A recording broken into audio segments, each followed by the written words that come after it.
Good morning, everyone. My name is Adriene Smochek, and I have the privilege of serving as a regional advisor in the Southwest region for DCNR's Bureau of Recreation and Conservation. I cover a 5-county territory, including Indiana County here, and also Armstrong, Butler, Lawrence, and Allegheny counties. So I want to thank the Indiana County Sustainable Economic Development Task Force and its steering committee for inviting DCNR to share our program with you today. So if you attended last year's summit, you may remember that I presented there in a very different capacity, but I know a lot of you in the room, see my former boss here, a lot of folks that I've worked with on projects in the past, but I'm thrilled to be here this year and representing DCNR. So at DCNR, we are also very happy with the support from our current governor, Pennsylvania Governor Josh Shapiro. He has shown our department and our work so much tremendous support over the last few months here. Just last month, I attended an event in Connellsville, Pennsylvania, so just south of here in Fayette County, right along the Great Allegheny Passage Trail System with the Youghiogheny River in the backdrop. And the governor joined DCNR Secretary Cindy Adams-Dunn and DCED Secretary Rick Seeger to announce the creation of the Office of Outdoor Recreation. So that's really significant that we had that partner organization attend.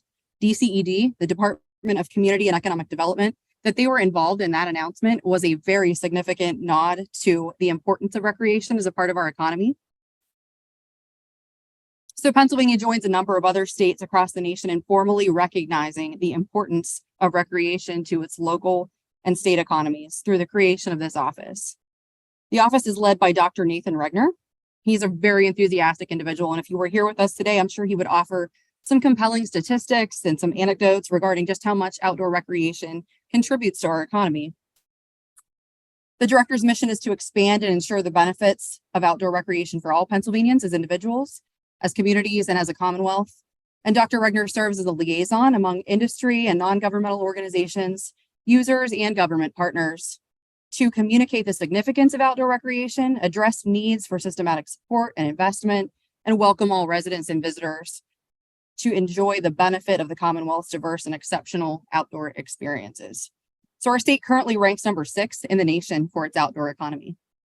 And the governor, who is a self-proclaimed competitor, he told us that day he wants to be number 1. And we have a wonderfully established, award-winning state park system here in the state. I see one of our state park folks here in the room, Lisa.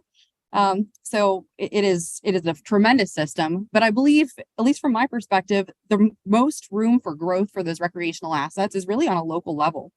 Our local regional trails, parks, these are the places close to home that have the potential to be a part of people's daily lives, increasing their quality of life and their desire to want to work and live and contribute to our local communities. So with that said, I want to give you an overview of how DCNR might help within your local communities to fund the growth of these assets.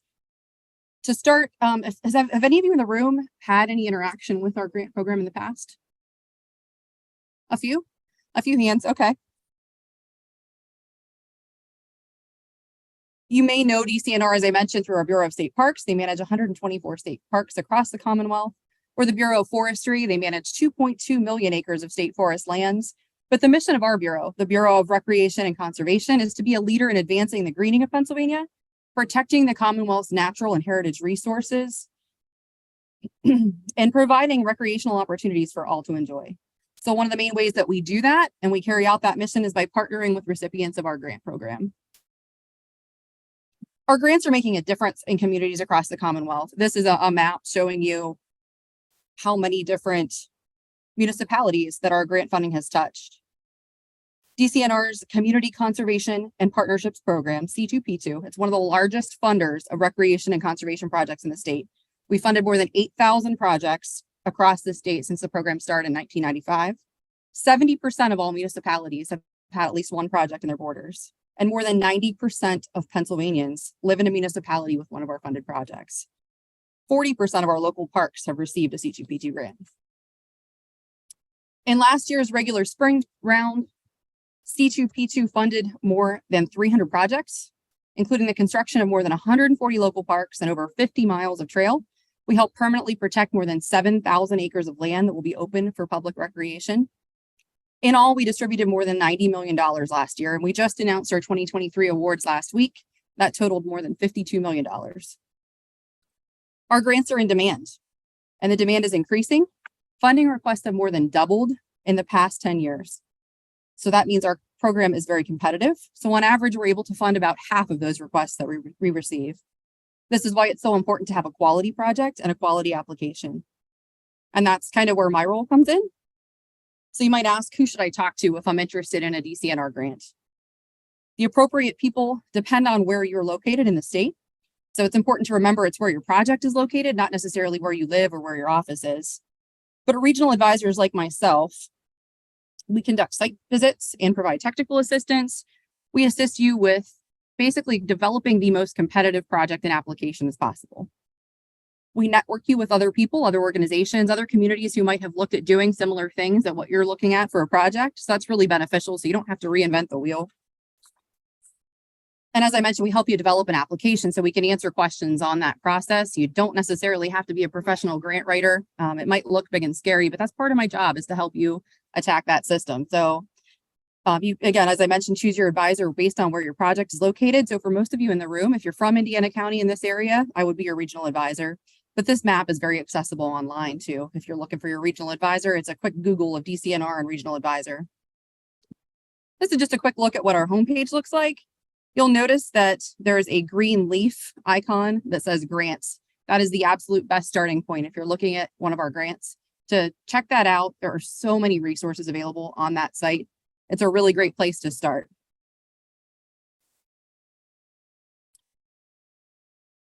As far as our timeline goes, in addition to our website, one of the best ways to gain information is to attend our annual grant workshop, and that's coming up on November 16th. It's virtual, so you can attend from anywhere. If you can't make it that day, we're actually posting a recorded version as well. Our grant round opens in mid-January, and it remains open until early April. April 3rd of 2024 is when it will close. During the spring and summer, we take that opportunity to rank and review and score those projects. And our announcements usually sometime in the fall. As I mentioned, it just happened this year, last week. So that gives you an idea of how long it might be from when you apply to when you would know if you were selected. If you were selected in the fall, your grant agreement would probably begin in January of the following year. And the earliest you might possibly see action on your project would be that spring or summer. So it's you're planning at least a year out from these types of projects. Eligible applicants include municipalities, municipal agencies, nonprofit organizations, land trusts, and in some cases, for-profit enterprises. Typically, that's our ATV and snowmobile programming. It's important to remember that our projects do require a matching amount. Most of our projects require a 50-50 match, dollar for dollar for your project. This can be cash or a combination of cash and non-cash. So cash can be provided from a number of different sources, including federal funds, like federal ARPA funds, state sources from the Commonwealth Financing Authority, Greenways Trails and Recreation Program, for example, PennDOT's Transportation Alternatives Program. Most federal and state grant programs do match our funding. So that's a really excellent opportunity for you to leverage those dollars. Non-cash match is also accepted. That includes things like in-house labor. It's probably our most popular form of match, donated services and materials, volunteer labor like community builds. It's important to note that all match must take place within our grant agreement period. So it is important to work out timing. That's something else that I can help you with if you have questions.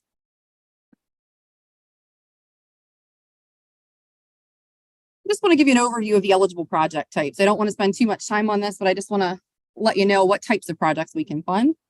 Planning projects, they help you provide a roadmap for implementation of your goals. They help you build project support, public support, help you establish and prioritize your goals, short-term and long-term. We also fund land acquisition, so we can help you with the purchasing of land or rights of way for natural areas, parks, trails. We do fund trails projects, of course, non-motorized and motorized trails, both the planning and development of those projects, as well as land acquisition. For motorized trails, we are also able to help purchase equipment to maintain those trails. For ATV and snowmobile related projects, you have two opportunities to apply annually. Our development project category, that's probably our most popular. That's how we fund park rehabilitation and development. So we can help you establish a new park or make upgrades to your amenities, things like pavilions, walking paths, restrooms, sports fields, swimming pools, and even indoor facilities. So all of these projects require a recreational value, and each project must create a complete and usable project. So if you can have phased projects, but each portion of that, each phase does have to be a complete and usable project.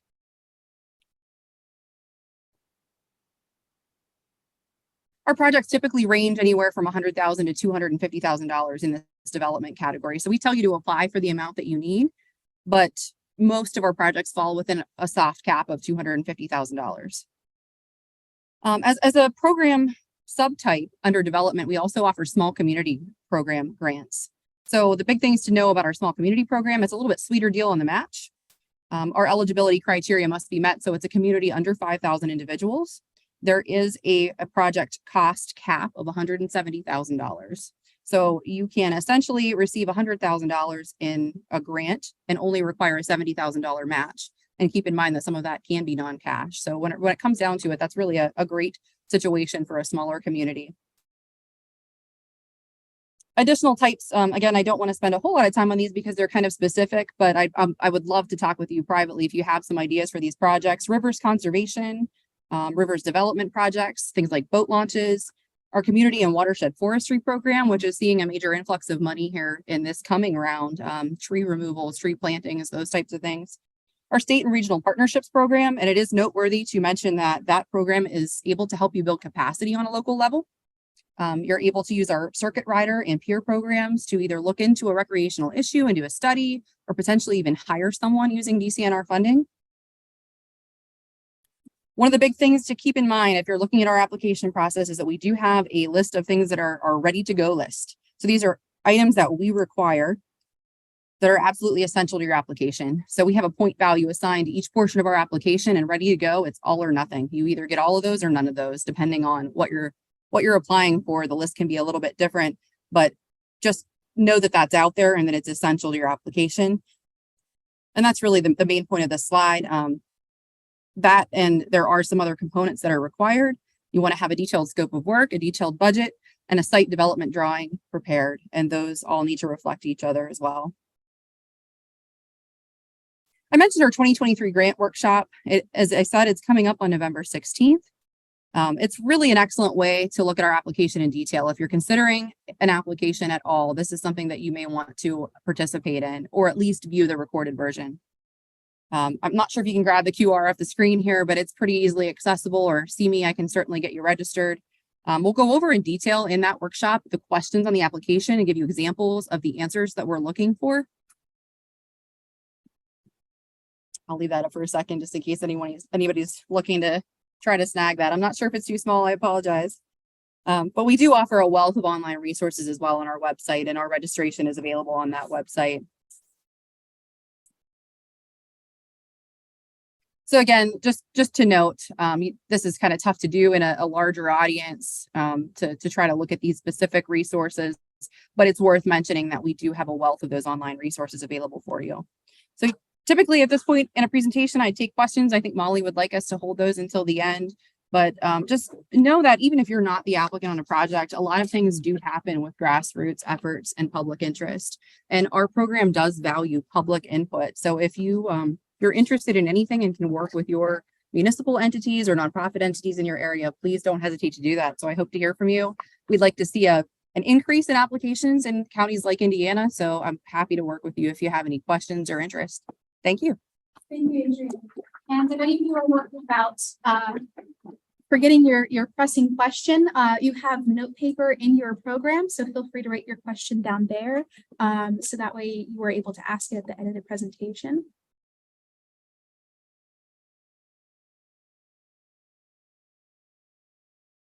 Right. Next up, we have Ian Smith.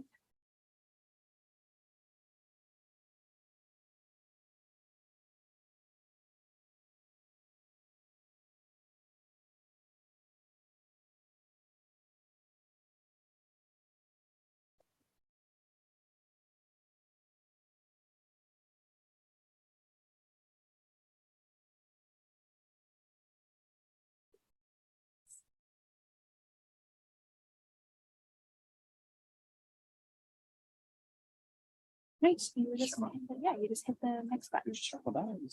Whichever. Oh, yeah, this is fine. All right. All right. Can everybody hear me okay? That's good. No? Okay. Is the mic on? Should I try this one? Okay. How about that? Wow. Okay, that's better. Hi, everybody. Thank you so much, Molly, for having me. My name is Ian Smith, and I'm the owner and founder of a stand-up paddleboarding outfitter called SurfSUP Adventures. And I'm also the executive director for the Watersmith Guild, which is a local nonprofit. And Molly thought it would be a good idea to have me here to kind of tell you a little bit about my story and how entrepreneurship and outdoor recreation can be a boon for local economic development, and specifically with our nonprofit, also improve lives in the community, specifically for underserved populations. We work with a lot of underserved youth and a lot of special needs groups. So I'm here just to tell you a little bit about our story and how it pertains to all of Western Pennsylvania, but also to Indiana County specifically. The photo you see up there is maybe some of you recognize some of the Indiana County Conservation District folks. They're in that picture. Lisa was there that day. This was at Yellow Creek State Park. And for those of you that don't know what a stand-up paddleboard is, that's it right there. It's essentially like kayaking. However, you stand up on what is essentially a giant surfboard, and you use a long paddle to propel yourself through the water. And we use those as sort of these great exploring vessels. So that's them all jumping off into the water at that point, but they are used for paddling essentially. So again, my name's Ian. I'm not from Indiana County. I'm from a small town just a little bit south of here called Natrona Heights. And but I have great memories of early childhood. My mom went to IUP, and my dad knew all the good hunting and fishing spots up here when he would come to visit. So I have really great memories of coming to Yellow Creek and learning how to trout fish, and learning to hunt all throughout Indiana County. So it's great to come back up here in recent years in a different capacity and introducing those same things to some of Indiana County's youth. So as I mentioned, I've always been sort of interested in being on and around the water.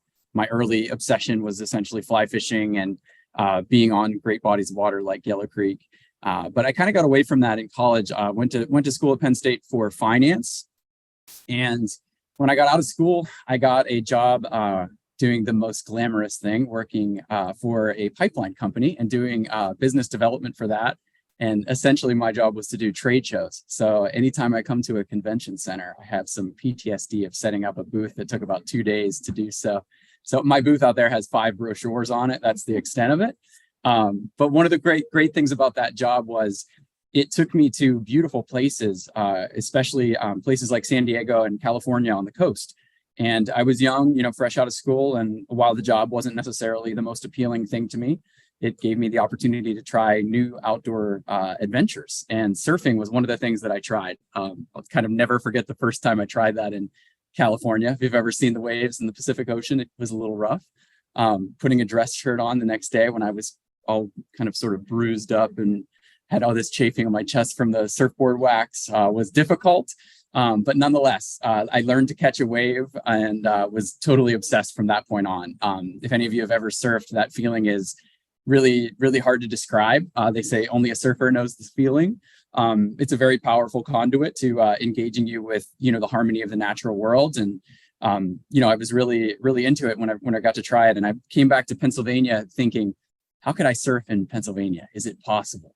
And this was early in the time when stand-up paddleboards were just starting to kind of make their creep from Hawaii to California and then slowly coming inland, and realizing that stand-up paddleboards could be useful in places like Pennsylvania where you have flat water or gentle moving rivers. And that wasn't of interest to me, though, at that time. I sort of had a little adventurous streak in me. My friend Rob and I thought maybe we could take these down the Occoganey River. Maybe we could take these down some rapids. And we did, and it was terrifying, but very, very addicting. And actually the sport of whitewater stand-up paddleboarding was, slowly grew to a small niche. And it's still a very small niche, but it's still a powerful one. And we absolutely loved it. And the job with the pipeline company sort of fizzled out. The company went on hard times.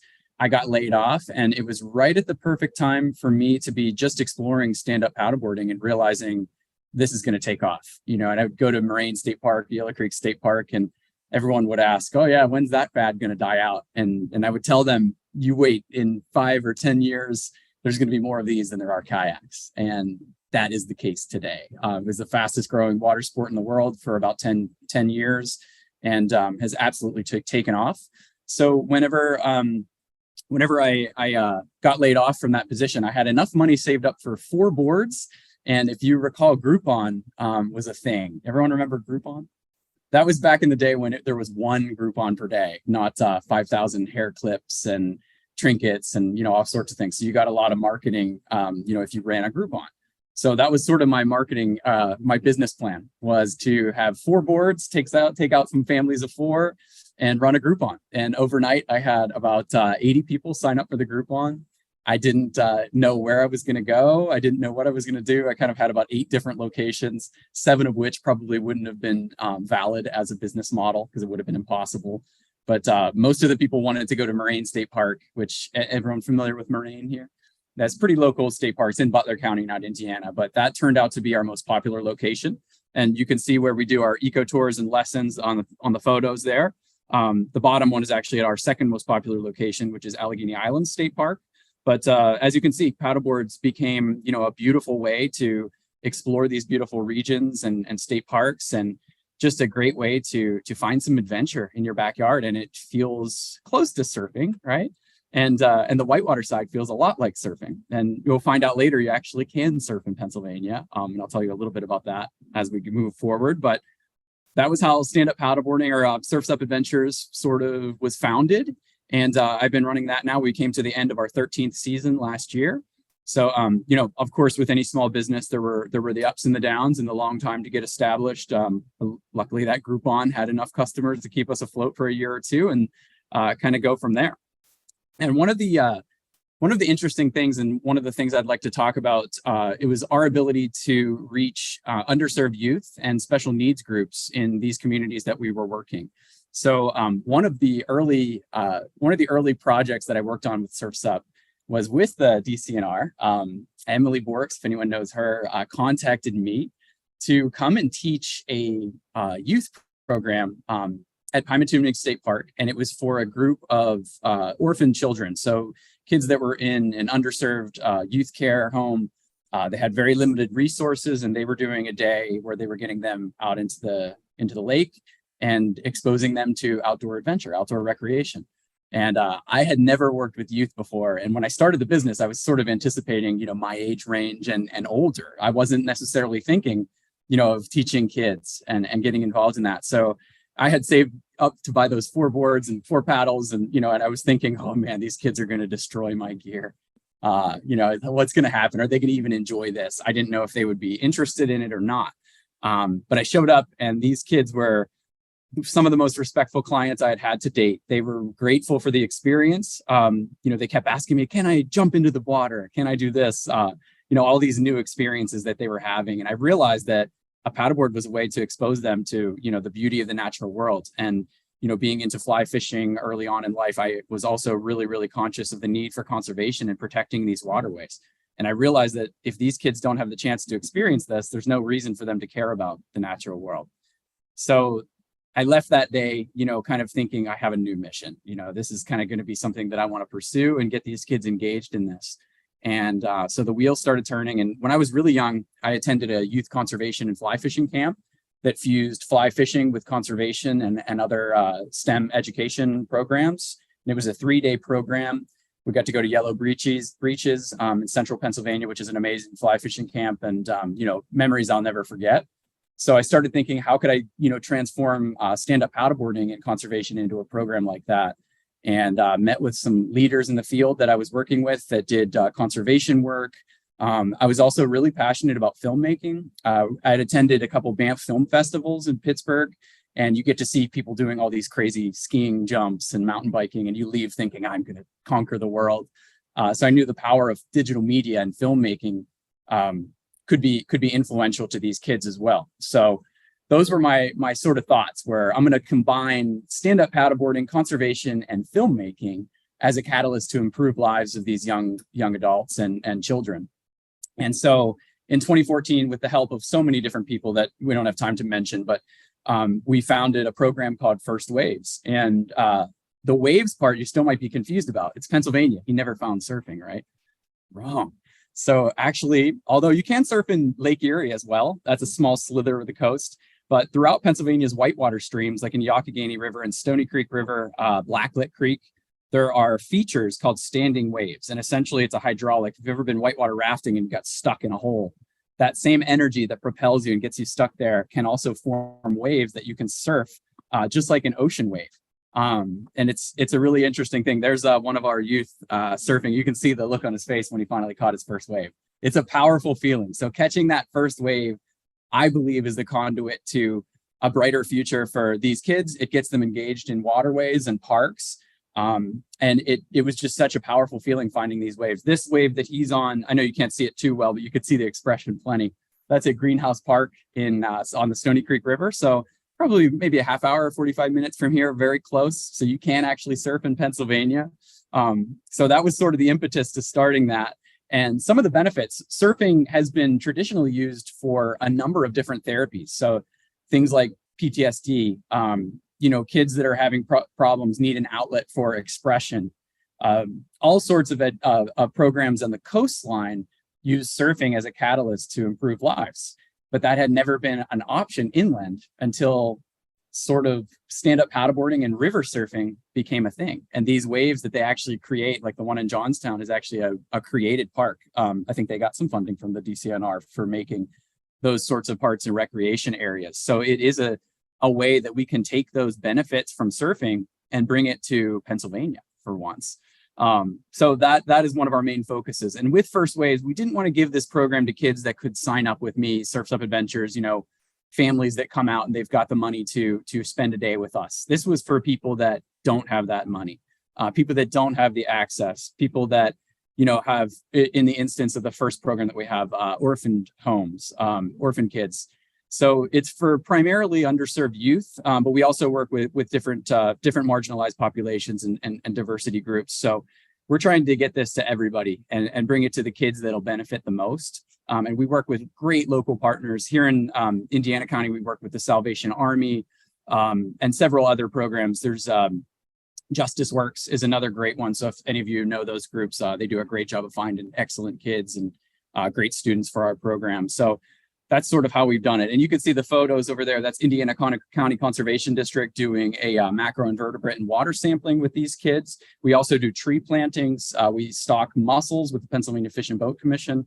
So in addition to having fun on the water, we're also assigning them a conservation task. So when they come to our programs, they're giving back to the air and water quality in Pennsylvania at the same time. So that's sort of how that program began. And that was in 2014. We started out with youth from Pittsburgh and Johnstown. Pittsburgh is where I'm from, so it was a natural fit to work with some groups that I was already volunteering with there. But it spread to Johnstown because there was such a need for underserved youth. Johnstown is the poorest city in Pennsylvania and has a tremendous amount of underserved youth and very limited resources. So your first thought is Pittsburgh, Philadelphia. They have a lot of resources there that doesn't exist in some of these more rural communities, such as Indiana County, Johnstown, Cambria, Somerset, and those are all areas that we work in as well. So that brings me to the Watersmith Guild. You heard me kind of discuss that I'm the director for that nonprofit. So as we went through the program, we started in Pittsburgh and Johnstown, and I made the program happen through great local groups like Ben's Creek Canoe Club, Indiana County Conservation District, and they just sort of acted as a conduit for us to be able to offer that program and raise funding. But that became very difficult. So we knew that it was either expand to our own nonprofit or kind of give the program up to someone else or sort of forego it altogether. It was just becoming too much. But we had so much support from people. Indiana County Conservation District in particular, they were our first program as the new nonprofit, which was the Watersmith Guild, to bring that to another community outside of Johnstown and Pittsburgh. And we've since expanded to 5 different demographics, and soon we'll be in 6 in 2024 with the foundation of the Watersmith Guild. So essentially our mission is very similar to that of First Waves, but we don't want to be just First Waves. That's going to be one of our programs, and that's still our flagship program. But our overall mission is basically to inspire watershed conservation and improve lives through these great means that we have. That's arts, adventure, digital media, all of the aspects of First Waves are part of the Watersmith Guild. And happy to say, we are now have a founded program in Indiana. We'll be coming into our 3rd year there. There's Ben from, I got some conservation districts. Yeah. So they're representing there. You see the kids all in their wetsuits, which isn't something you see in Pennsylvania too often. We're about to go surfing, but there we're just doing the macroinvertebrate sampling. And I will say really quickly for Indiana, we did a feature film with Indiana County Conservation District and some other grant partners, and it's called Watermarks. It's not available to the public yet. However, we will be launching that online very soon, and you can still see it at some of our local screenings that we're doing. And it's a phenomenal film and talks a lot about Indiana County. So if you're into outdoors, and be on the lookout for that on the Watersmith Guild site. I'm really excited to show everybody that film. Some of you came to some of our screenings before and saw it already, but if you haven't, I encourage you to watch that. But again, we're also in greater Pittsburgh area, 2 programs there, Johnstown, the Alleghenies region, which is Somerset and Cambria County. And next year we're slated to move to Erie, which is a natural fit for first waves because it's the only place you can catch actual waves in Pennsylvania, the only coast. So that's where we're at there. And all that to say, outdoor recreation, it's something that we all feel really lucky if you're into, whether it's biking, skiing, it is a privilege to be able to participate in those sports. And not everyone has that opportunity. And I think, especially if it comes to healthy communities, getting people engaged and whether you're a volunteer or you're on the spectrum where they're letting you, come out and experience these things, I think it's just a great thing for these communities. And we see amazing support in all the areas that we've been able to expand to. So, I think it means a lot. And it's really important for me to be welcomed into Indiana County to bring this program here. And it's been really special. So I appreciate everyone that's supported us. I know there's a lot of those people at this convention. And moving forward, we'll hopefully continue to bring it to Indiana County and go from there. But in closing, you can find us at watersmithguild.org for the First Waves programs. And then if any of you just want to go paddleboarding with me, you can look us up at surfsupadventures.com. That's our regular business. And I appreciate your time today. Thank you very much.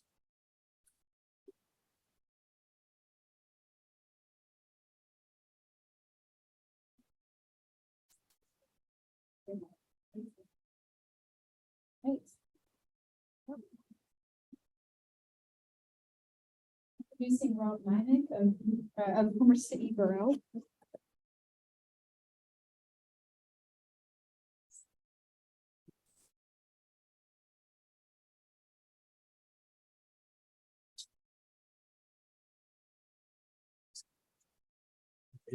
That's all you gotta do is click that button.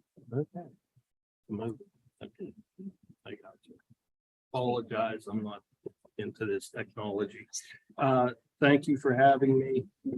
I was here a year ago speaking on basically the same topic, the cleanup of Yellow Creek and Tulick that both flow through Homer City and Center Township, southern portion of Indiana County. Unfortunately, I haven't made much progress in a year. So hopefully a year from now, maybe we will. Phase 1 of the project was a trail extension. It's basically 4 miles of a walking, hiking, biking trail from State Route 954 into Homer City. It would connect up at the Luzerne intersection and connect back over to the Hoodlebug Trail and then down to the Ghost Town Trail. Phase 2 of the project was going to include the cleanup of Yellow Creek. And I guess that's why I'm here. That's what I'm here to talk about right now, the cleanup of Yellow Creek. And it also includes the cleanup of Tulick. And Ian, I'm so glad you went first. Wouldn't you like the paddleboard on a Sulphur Creek? Okay, unfortunately, I can't stand behind her floor. All right, who the hell in this room wants the paddleboard down a Sulphur Creek? Would you? Yeah. No, I don't think anybody has. And I'm trying to get an eyesore, not only an eyesore, it's a disgrace that we have this type of water in Indiana County. And it's also very difficult for me to get people to understand that it's an economic benefit to have clean water. As I'm speaking right now, I got 2 updates. I got an update, I wish Byron was still in the room. I was walking in. My oldest boy has 2 clients. Well, I'll tell you where he's fishing. We brought 2 clients, one from Sir Wickley, which I believe is Allegheny County, I'm not 100% sure, I forget where the other one's from. And they just landed a 26-inch contract. It's huge, got pictures of it. I have another son who's in Erie, with 5 clients. He works in Indies on behalf of the company that he works for. And he's hosting a trip there, and they're doing quite well. That company he works for is in Humber City, Borough. And they're networking on the stream.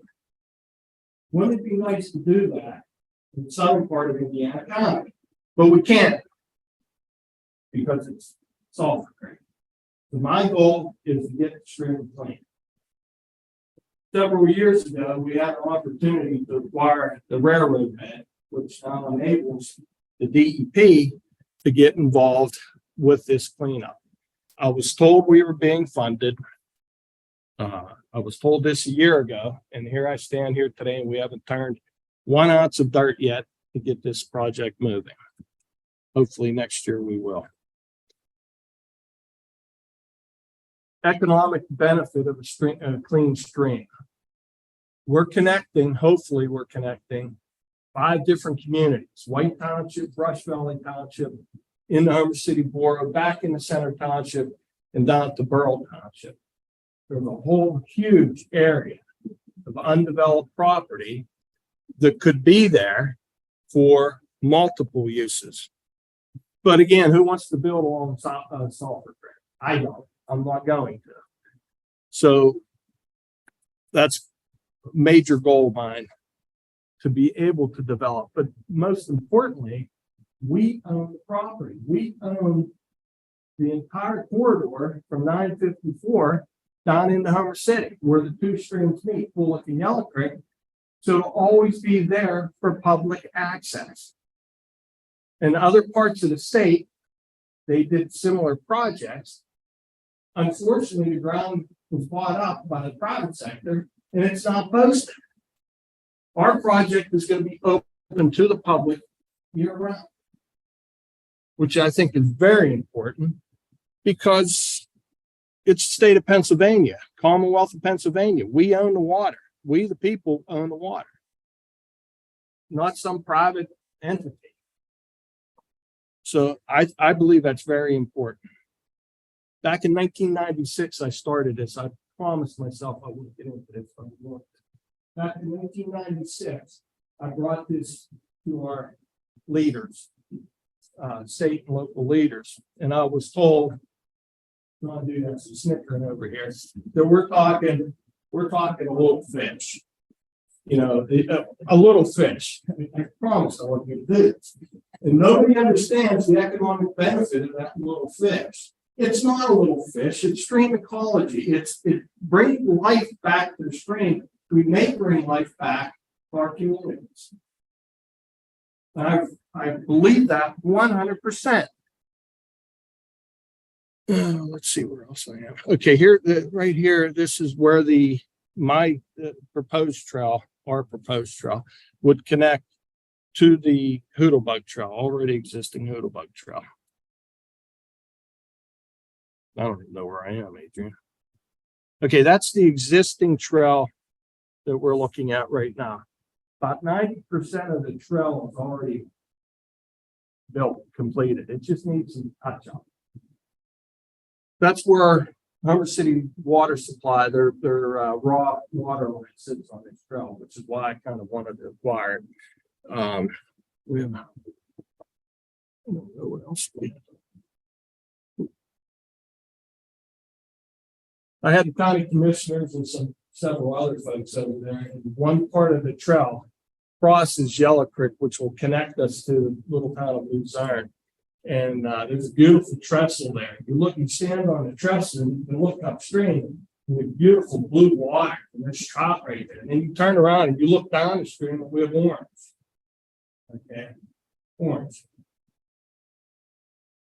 Less than a half a mile upstream, they're catching beautiful trout. The story with my boys, they had clients here from Michigan. And they were doing a float trip on pulling. They get down to the Club Savoy, Sons of Italy in Humber City, and they had to pull the boats out. guy from Michigan, said, why can't we continue to fish? And my boy said, well, it's dead water. I said, what do you mean it's dead water? No, there's nothing alive there. It's like 5.3 million gallon per day dumping in public right behind clumps of white. And it kills the stream the rest of the way down.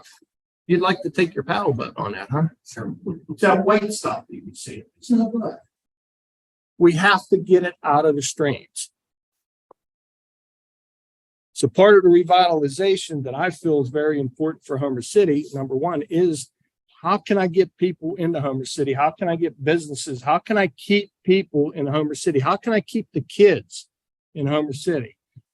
Part of our plan is to purchase several buildings on one block in Homer City, remove the buildings, the current buildings, which were all listed as blighted property with Indiana County, and create a whole different area for outdoor recreation, little eateries, whatever people want to put in there. I really don't care. I want to tear some buildings down, build something new, create some green space for people, maybe have some outdoor concerts, move some parking to the rear, to clean up Main Street. That lower slide, that bridge was just replaced, just opened here about a month ago. I also have proposed campgrounds right on this, right where this stream is. That's Fulwick right here on the lower part. Fulwick and Yellow Creek meet down at the old FMC building in Homer City. The nice part about that is obviously Borough already has this property where the two streams come together. Wouldn't that be a wonderful place to put a park? Well, it is a park right now. We don't promote it, but we allow people to do whatever they want to do down there. There is some fishing, but it's not good fishing in that area. So we do have a proposed campground up on Fulwick on the top part of the screen, which all that ground in that area is owned by Center Township. So right now we're talking about, we don't really have to acquire any ground to make a campground in Center Township connected to Main Street to a floodway park that we already own. You can see where it says some demolition PennDOT. We already own that property now, and it connects to the floodway park.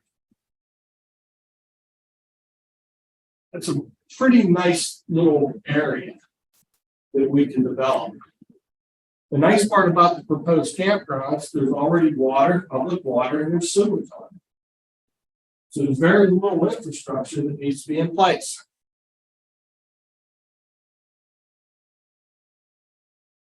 Okay, that's where the proposed campgrounds, it just cleaned that whole area up. I'm sorry that wasn't updated. No, we do not have porta potty there anymore. I'm not 100% sure where that is.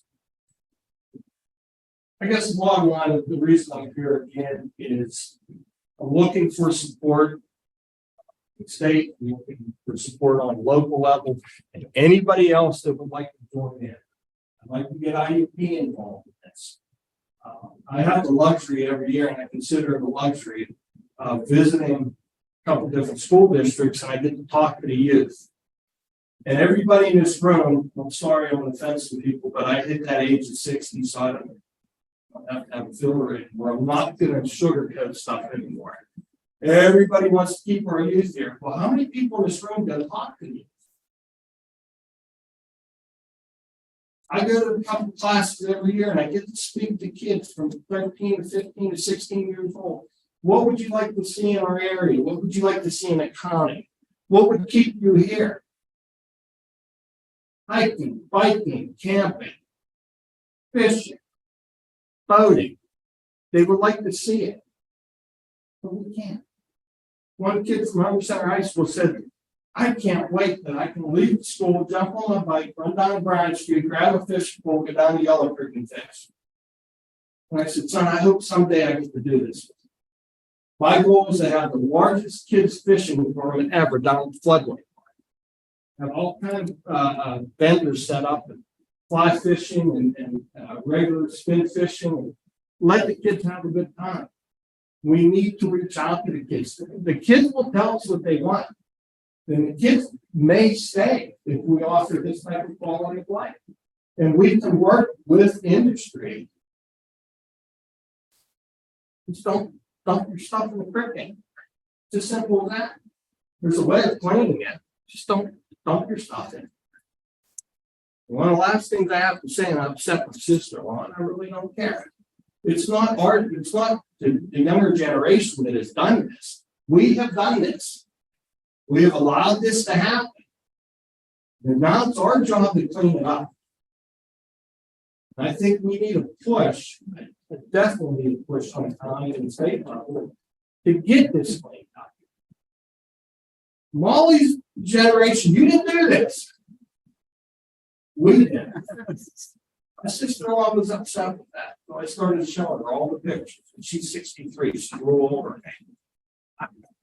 These kids weren't around. Well, thank you for having me. Hopefully a year from now, I can say, hey, we removed the bony dump. We got some of this going. We're seeing an improvement in the stream, and then we'll go from there. It's going to take us years to get there, but we have to start someplace so that Ian can take his surfboards the whole way from 954 down to Blairsville onto the Conemaugh and not have to worry about them coming back orange. Thank you for having me.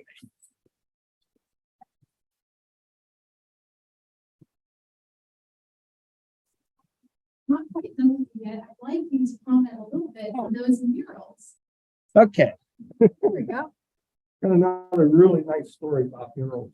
I had a guy stop me here about 3 months ago. Said, I can't believe you're letting people paint these things in town. I said, why? And again, I'm tired of dealing with that generation or that thought process. 2 days ago, I almost rear-ended a car in Omer City with Delaware license plates. Yeah, I said a few bad things. Okay, I slammed the brakes on, and I wasn't paying attention. I'm sorry. I was looking at that mural. But so were they, and they were from Delaware taking pictures. I thought, oh, okay, so I'm gonna follow them. And they went around to all the murals, okay, taking pictures. So I immediately went down to that guy's house because he lives right beside our maintenance garage, and I said, wow, there's people from Delaware taking pictures. Isn't that a great thing? I thought it was wonderful. I believe they're coming back to do 2 or 3 more this year. Oh, great. And I think we have 3 or 4 right now. I did bring pictures. I didn't know Molly had them. Okay, that's what I got criticized for, the bats. I would love the bats. Okay. Well, the artist came in town and they saw we had bat boxes in the parks. And they said, well, okay, we're gonna do a bat. Great, I don't care. I mean, it looks good. That's what I'm making sure about. That fox, believe it or not, they were going to put that on Borough office. Well, down in the center, we are the Wildcats, we're not the Fox. So we got a Wildcat coming this year on our Borough. That's all I have. That all you have? Yeah. Oh, that's that trust. Oh, go back to that trust. Look at that trust, and this is the disgusting part. The county commissioners, I don't know, Robin, you were here, you were standing on that trestle, and you were the one that said, wait a minute, right up here, you can catch fish, and down below you can't. Isn't that shame? And you can see the orange crud just running right into the stream. It's time to clean it up. And we own that trestle, by the way, so it's not going to be that expensive to be able to get across Yellow Creek, and Mr. Smochek was gracious enough to work with us to do a connection up by Fenner Belmont to get onto the Hoodlebug Trail until we can get underneath 119 for and I'll let you in on a little secret. After this, I'm going to a meeting. There's a possibility we can connect this to Yellow Creek State Park. Wouldn't that be something? Go the whole way from Yellow Creek State Park down through 5-6 communities and then hit on. That's where I'm going right after this. Thank you. Welcome, everybody.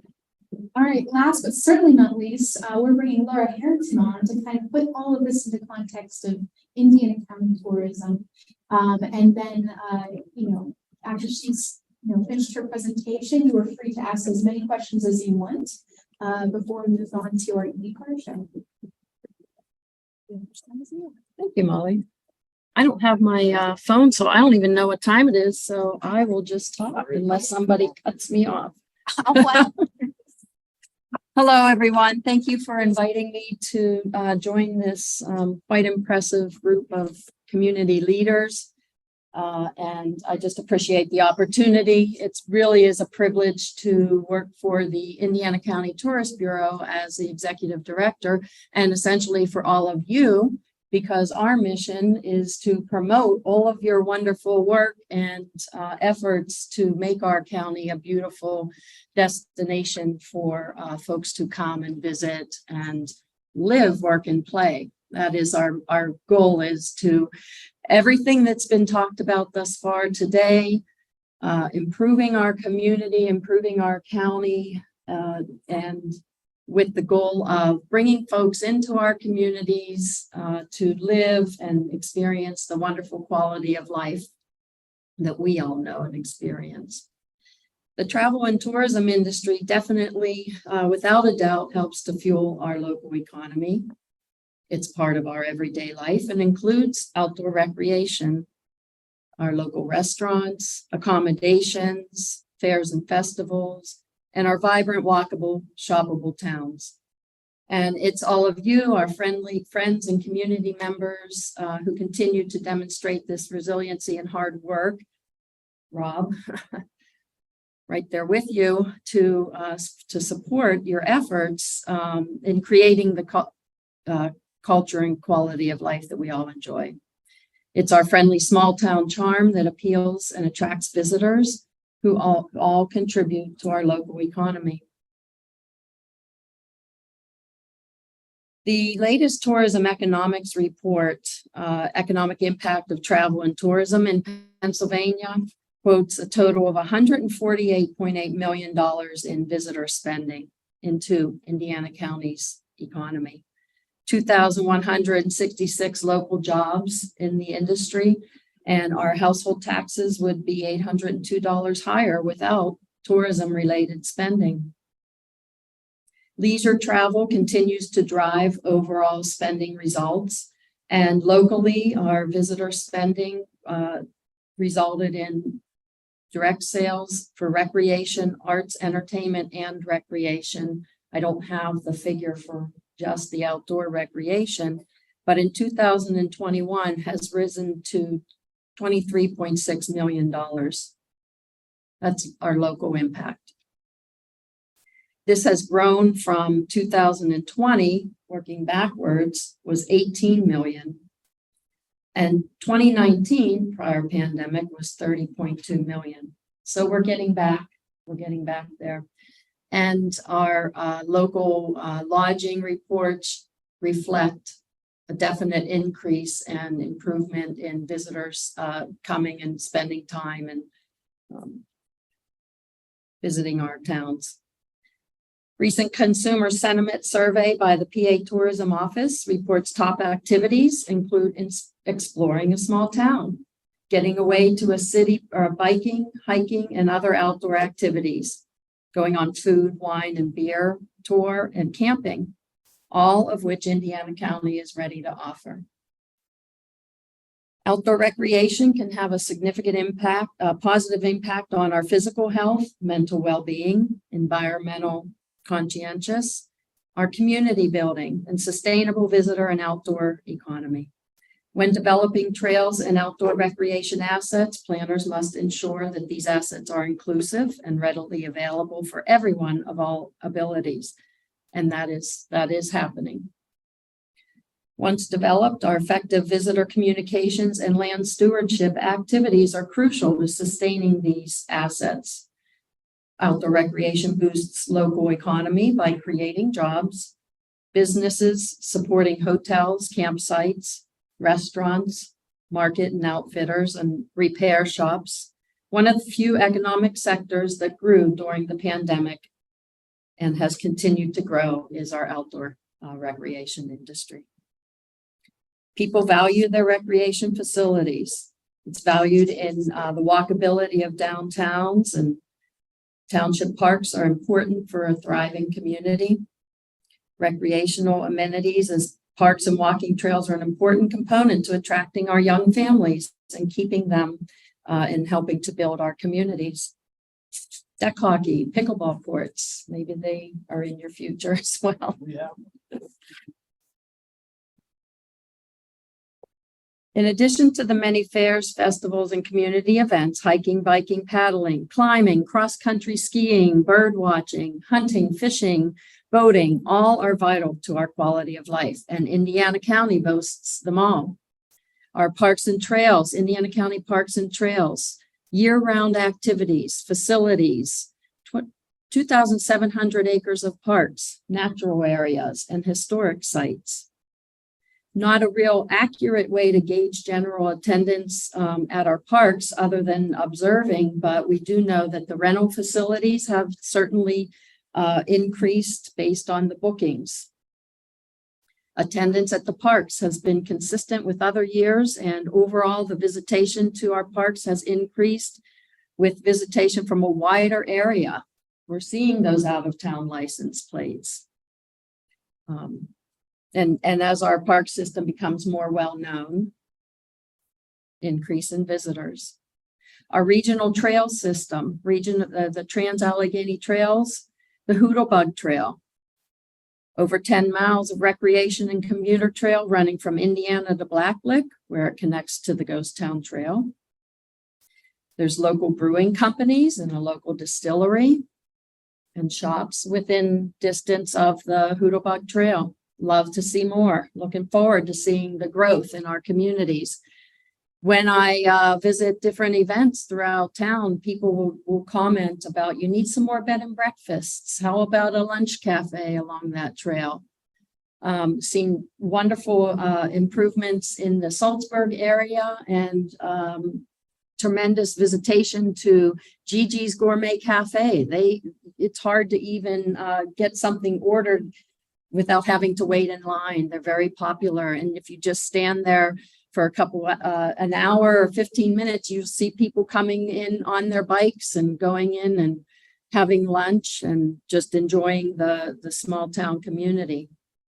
Similarly in Blairsville, small town community with the Blairsville Riverfront Trail has had a great impact, influx of folks who are enjoying and taking advantage of that trail. And the community has efforts to build their what they have available for these visitors. They have a beautiful amphitheater and live music, and it's just exciting to see that community growing as well. Talking about the murals, the public art displays, growth in our county has been really has been growing, and it's been interesting and exciting to watch. And in Blairsville, there's a nice sculpture sculptures, and we've worked with them to put together a brochure for a driving or walking tour, and you can visit these sculptures and learn more about the artists. I got off the trails, but the Ghost Town Trail, I am thankful for all of those in the room who have been so instrumental in developing that trail. That has been voted Trail of the Year by DCNR in 2020, and estimates are it brings about 80,000 users a year. The West Penn Trail, I mentioned Salzburg earlier. This is a 17-mile hybrid trail, and it has brought a lot of attention and folks to the Salzburg area and Blairsville as a result, along the beautiful Conemaugh River. And I mentioned the Blairsville Riverfront Trail. It's the most used trail, community trail in the Trans-Allegheny Trail system. Buttermilk Falls, a beautiful spot in our county, has continued to bring in approximately 30,000 visitors a year. And you spend a little time out there and you'll see folks with license plates from out of our area. You even, there's young couples that get married at Buttermilk Falls. Our employee, Tony Greenewald, who delivers brochures, when he goes out there, he's there for probably 3 or 4 hours, just enjoying talking to folks who are visiting. And then there's a nice brochure rack where we can have information for other amenities and assets in our county for those visitors, and encourage them to spend some time in the county and spend a night. We have some terrific programs, Friends of the Parks and Friends of Yellow Creek, educational programs.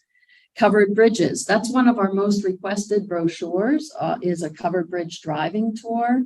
And we have a need for some improvements on those covered bridges, and they are worthy of some investment. So I hope that we can work to securing some funding and improve those. We have a terrific walk routes program with a decathlon every year, which visit with a opportunity to visit different locations throughout the county, get out and exercise, and just experience the beautiful Indiana County. Kayak and canoe outfitters in Salzburg has just grown amazingly, doubled since last year, with folks coming to rent kayaks and canoes. They've expanded to now rent bicycles. So that's a testimony to the desire for folks to be using these services. We have Evergreen Conservancy created an amazing geotrail, eco geotrail. There's 20 geocaching sites located throughout the community. And there's a neat passport program associated with this geotrail. Once you find the geocache, there is a password that you can fill out the passbook.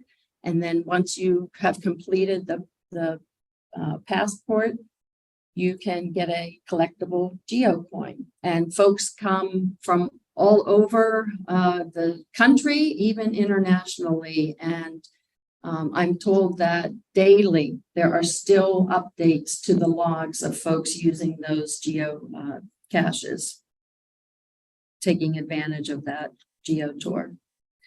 We have golf, we have disc golf, we have bird watching, ATV parks, and White's Woods Nature Center, Yellow Creek State Park, almost 3,000 acre park, and 720 acre lake. They have boat rental. They've got 5 miles of trails, mountain biking trails. There are races, mountain biking races held throughout the season at Yellow Creek, fishing, camping, boating. You're hard pressed to get a reservation in because they're so popular. Smicksburg, I'm interested in the boat launch funding opportunity because there's a great river in the Smicksburg area, which could be developed and into a kayaking excursion. Our beautiful conservation district doing wonderful things. All of our watershed, Aware, Altman Watershed, Blacklick Valley, and just working on those water improvements. So thank you all for your hard work. It doesn't go unnoticed. It definitely makes an impact on our county and brings folks in, keeps them wanting to come back. And then it is our goal and our job to keep them here and encourage them to spend more time here. And I thank you for your time. If anybody had any questions, I'm happy to answer them. One personal experience that just happened yesterday, a woman came into our office, which happens quite often, and she is a caregiver, and she was looking for ideas for things to do that didn't cost her money. And she spent about she didn't know what she was in for because we didn't let her go too quickly. And then, by the way, have some lunch at one of our restaurants. And there's a beautiful shop, artist gallery, visit that too. So thank you. Thank you for your time. Does anyone have any questions for our speakers?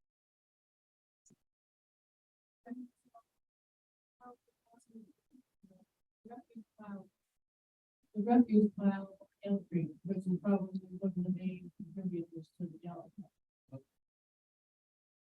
I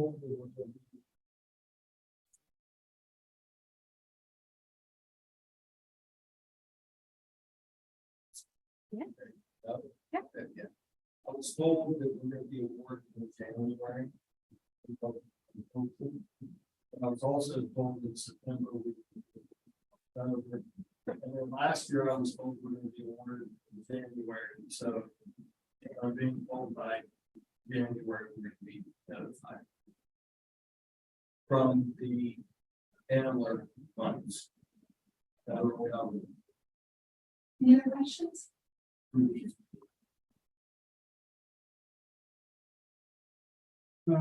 Just a comment. I really enjoy the outdoors, and I've always done that my whole life.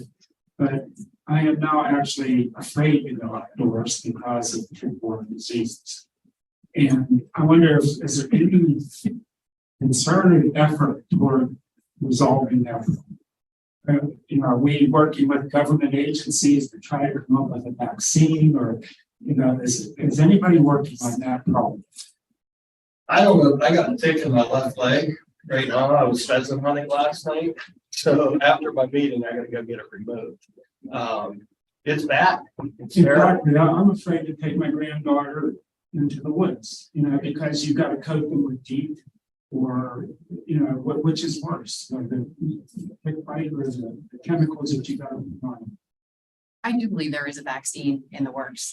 That's not necessarily something I'm involved with or my agency's involved with, but I've read a little bit about a vaccine in trials. So hopefully that, I think we're all in the same boat with the concern and on that subject. Absolutely. As someone who spends a lot of time outside, I would fully agree with you on that it's important. I don't want to speak for a sister agency, but I do believe the Pennsylvania Game Commission is also highly invested in that process, simply because there's wildlife that can help control that tick population. So I do believe they're conducting some of their own research as well. I don't want to speak for them and saying that, but it would be worth looking into and reading up on if you're interested with the Game Commission. Question, I'm not from this area, but I'm not familiar with what's in the ammonia pile. Is that some sort of coal residue, or what is it? It's the waste material from years ago in the coal mines.